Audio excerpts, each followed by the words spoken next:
I do not understand the question. So let me rephrase it.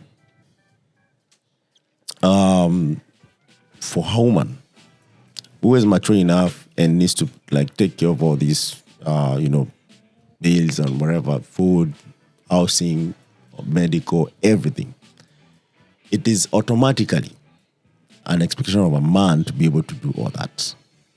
It goes without saying. Even where a woman, even right now, there are women who work, even they get paid better and all that. I get your point. But still, it's, if a man depends on a woman, there's even loss of, I've had loss of respect.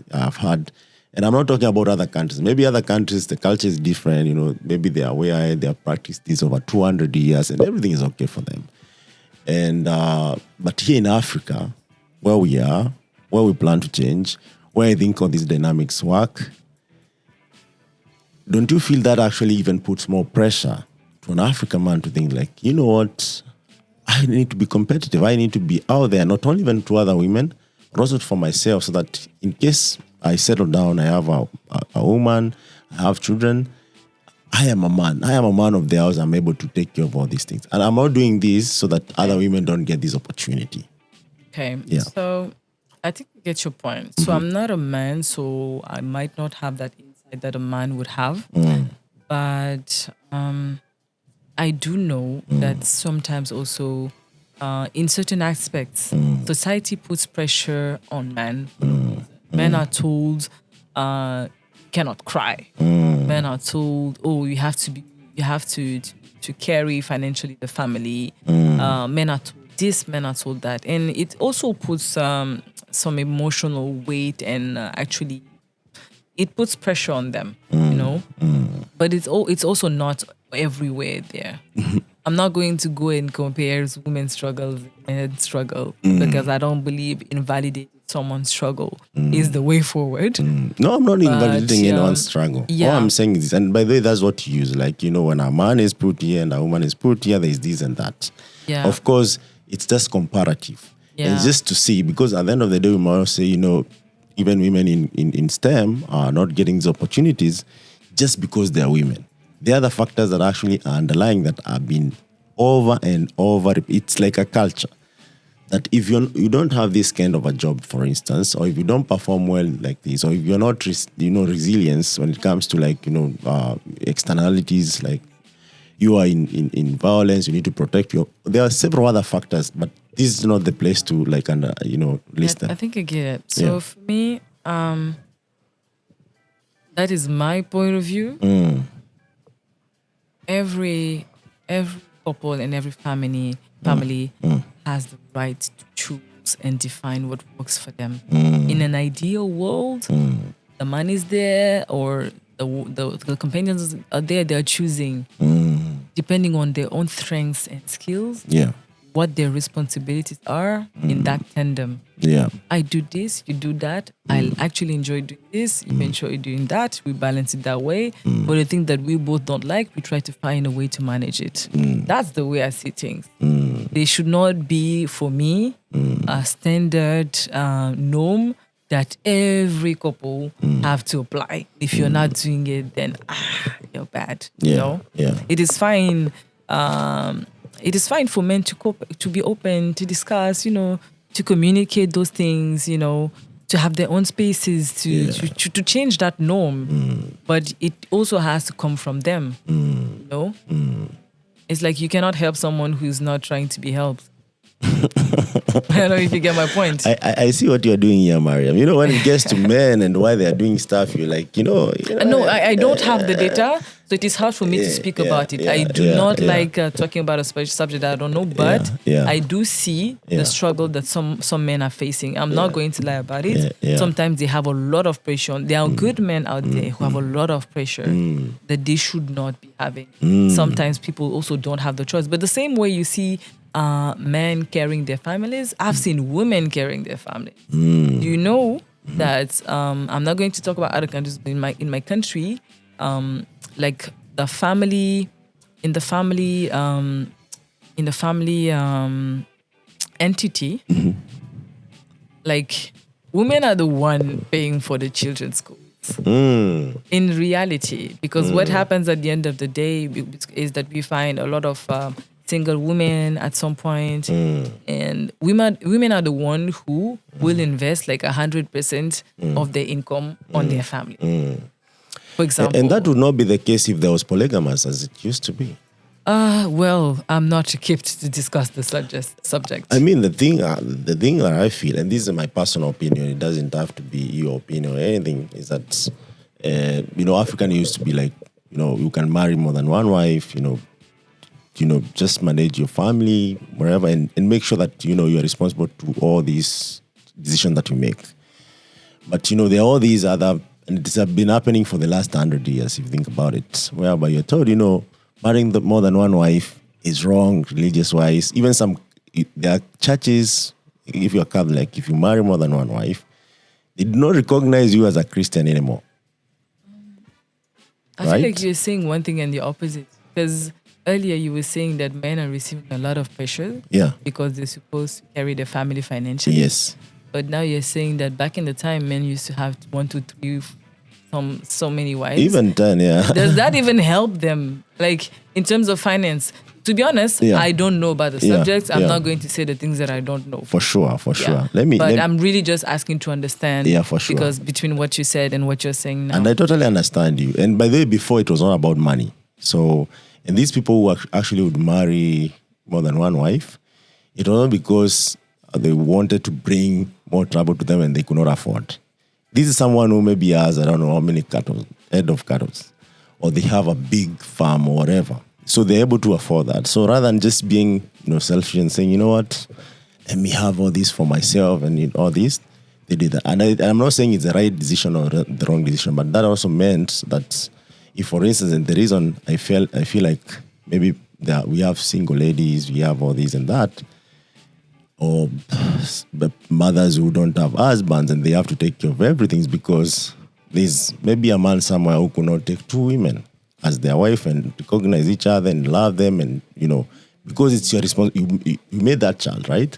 And also maybe they don't want to take care of the kid for whatever reason, right? So it's not only the woman's fault or the man's fault. There are so many other factors that underlie there that actually needs to be addressed openly by saying, look, statistically, and this data, there are more women than men, right?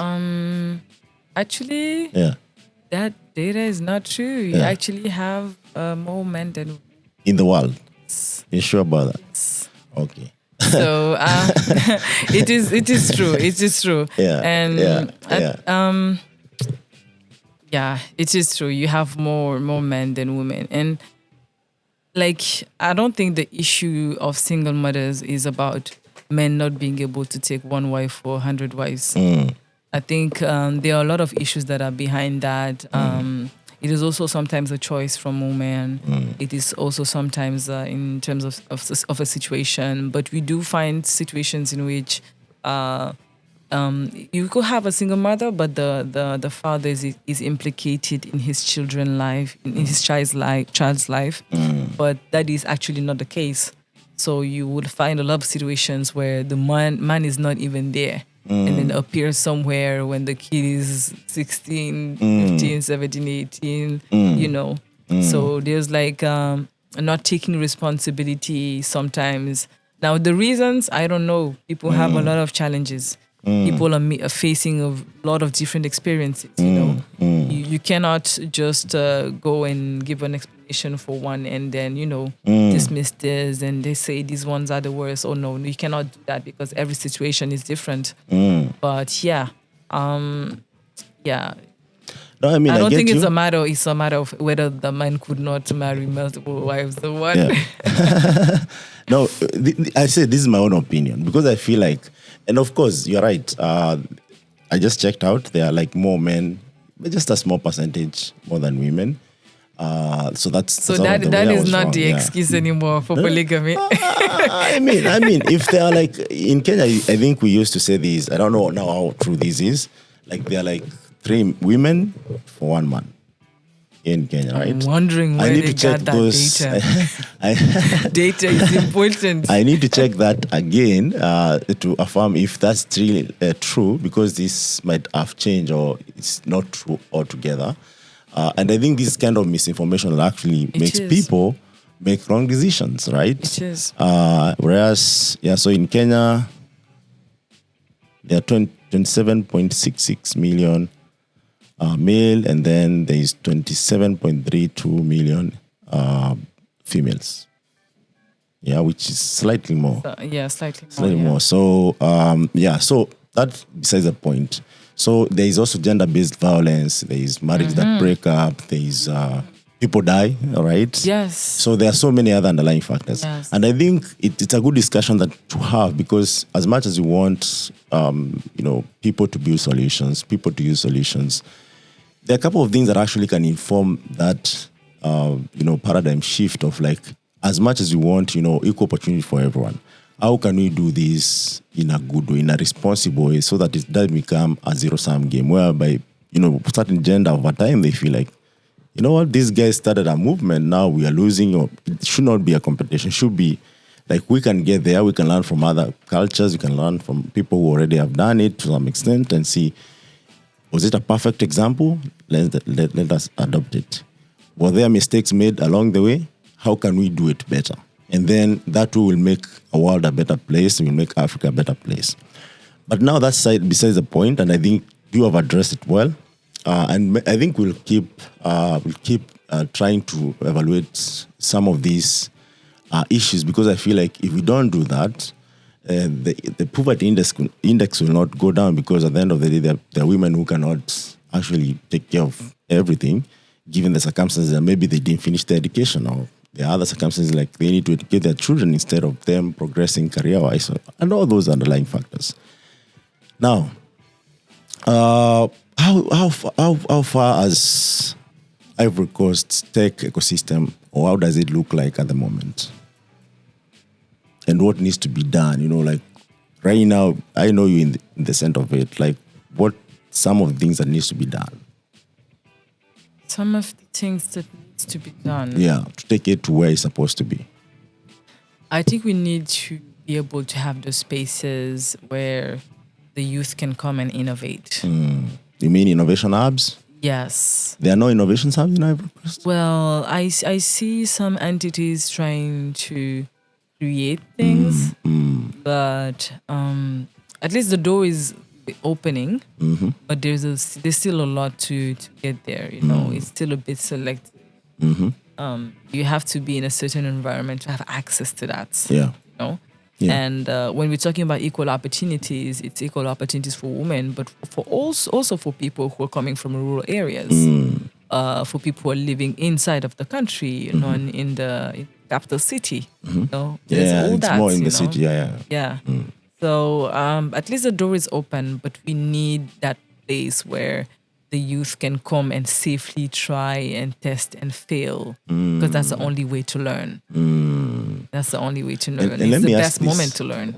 Let me ask this now that you mentioned that. Do you think maybe this engineering universities that you have in Ivory, and how many of them could they maybe lead the way and say, look, we have maybe empty classes once in a while.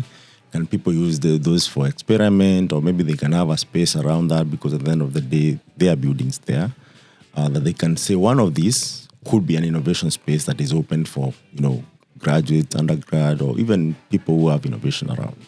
I know that some of them are open to that. Some of them are open to that when we come in and say, hey, we want to try these things out. We want to work with the students.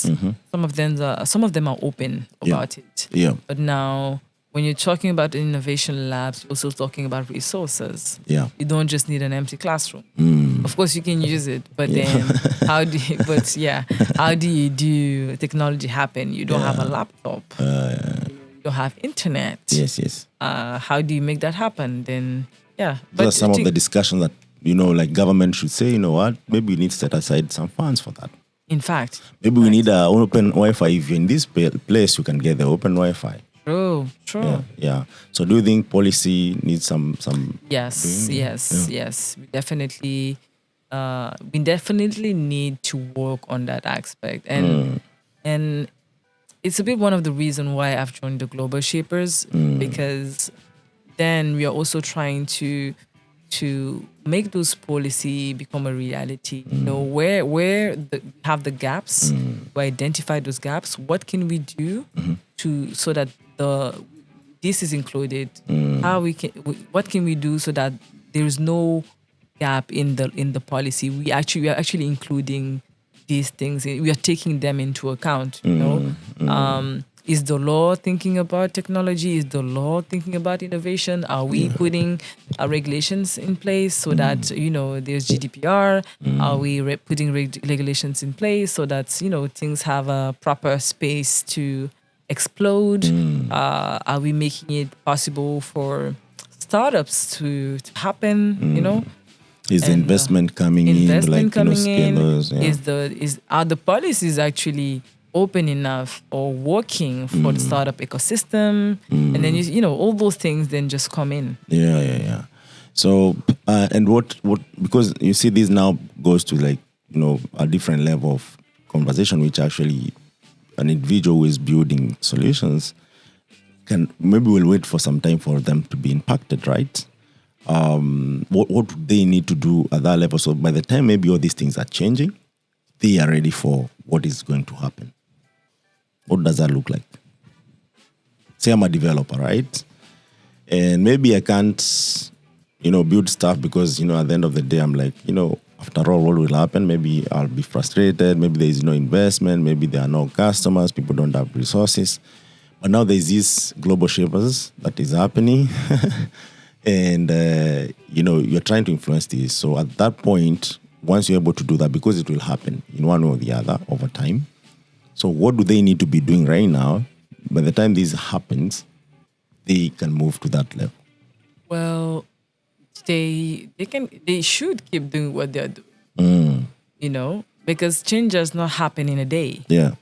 Change is multiple people doing a different work at different levels at the same time toward the same goal. So while we're working on policies, while we are advocating, the youth is still in the back doing their thing, you know, still learning, still trying to have their spaces, still being involved in those communities, still having those discussions, you know. Yeah.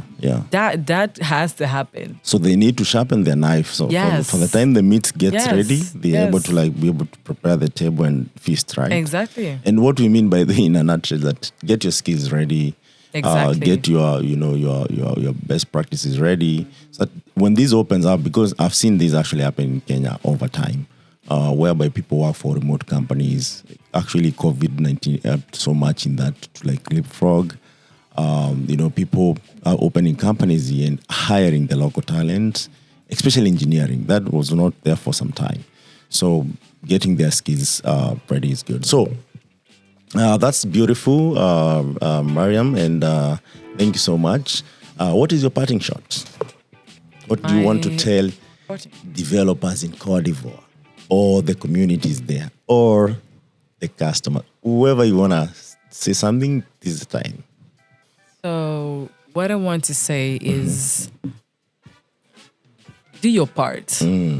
Work hard. Yeah. Work hard. Yeah. Because when you have the skills, when you have the knowledge, when you know what you can bring to the table and the change that can happen, people will open the doors for you, or you will break those doors because you have it. Absolutely. When people need you, they need your experience, they will take you. But for that, you need to do your own part. You need to work hard, study, go get the knowledge. Don't be afraid to approach those who've been through that already. They are there. Most of them are very open to help. Just send a message, send an email, be professional. Hi, I'm doing this. I need some guidance. I would like to know if this and that. You would be surprised that people are very, very, very happy to help you. Yeah. Do your part.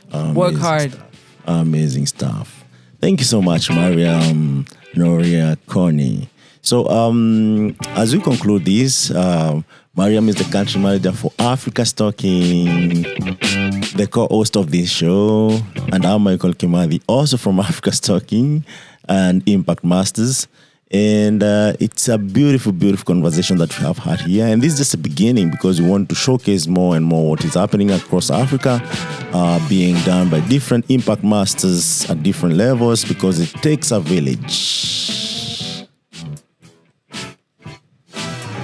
So until next time, thank you so much.